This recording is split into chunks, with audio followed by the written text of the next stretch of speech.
बहुत समय पहले की बात है। हिमाचल प्रदेश की ऊंची ऊंची पहाड़ियों में एक शांत मठ था। मठ में एक बौद्ध गुरु और उनका शिष्य अनुग्रह रहते थे। यहाँ का वातावरण बहुत शांत था। चारों ओर हरियाली और बर्फ से ढके पहाड़ और ठंडी हवा में चंदन की खुशबू थी। मठ के पास एक छोटा सा तालाब था जिसमें ताजे पानी का बहाव था।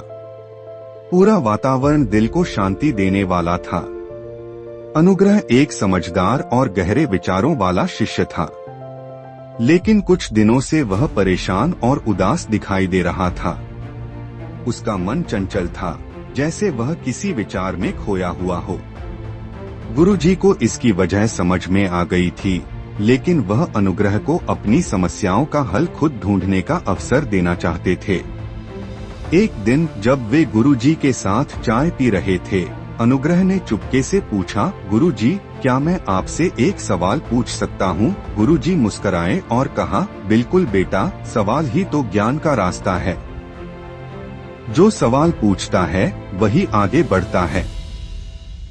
अनुग्रह ने गंभीरता से सवाल किया, गुरुजी, मैं यह देखता हूँ कि लोग एक दूसरे से जलते हैं।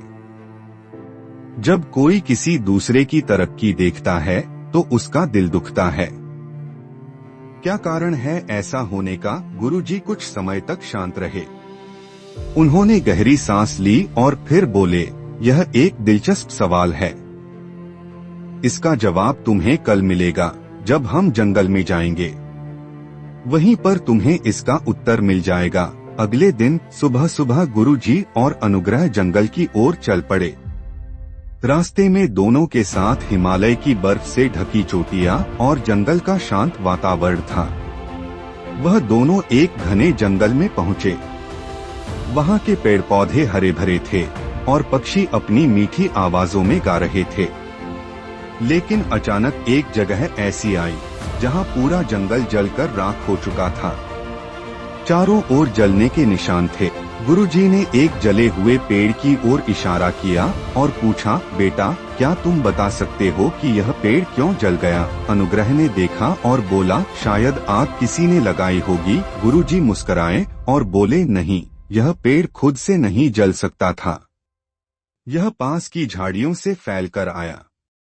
यह झाड़ियां बहुत सूखी थीं और इनमें नमी नहीं थी, जिससे आग ने उन्हें जल्दी पकड़ लिया। फिर गुरुजी ने पूछा, क्या तुम बता सकते हो ये झाड़ियां क्यों सूखी थीं? अनुग्रह कुछ देर सोचता रहा और फिर बोला, क्योंकि उनमें नमी नहीं थी, वे जीवन और ऊर्जा से रहित हो चुकी थीं। गुरुजी ने सिर हिलाया और कहा, सही कहा तुमने।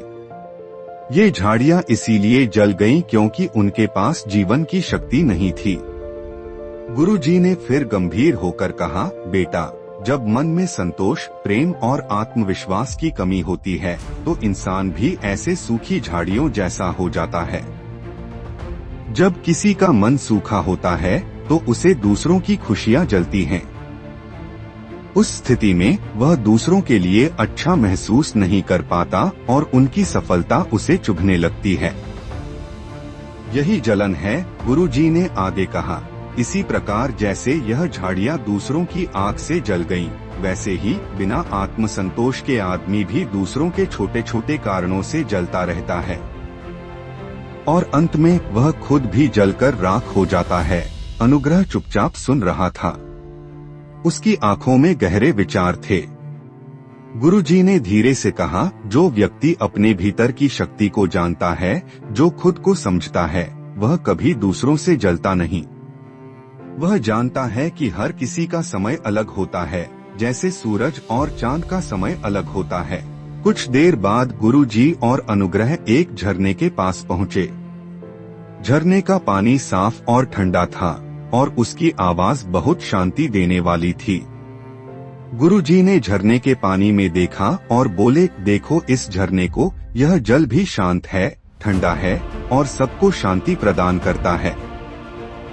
जब यह पानी आग की लपटों से मिलता है तो वह सबको शांत कर देता है।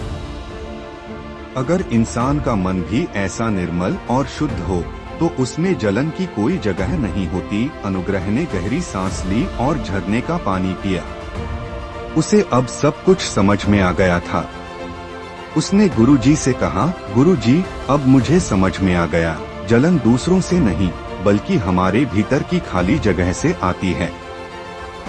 हम तब जलते हैं जब हमें खुद पर विश्वास नहीं होता और दूसरों की सफलता देखकर हम खुद को नीचे महसूस करते हैं। गुरुजी मुस्कुराए और बोले, सही कहा बेटा।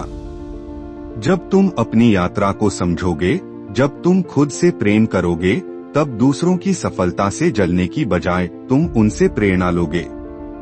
जब गुरुजी और अनुग्रह मठ लौट रहे थे, अनुग्रह के मन में हलचल थी। अब उसका मन शांत था और वह सब कुछ नई नजर से देख रहा था।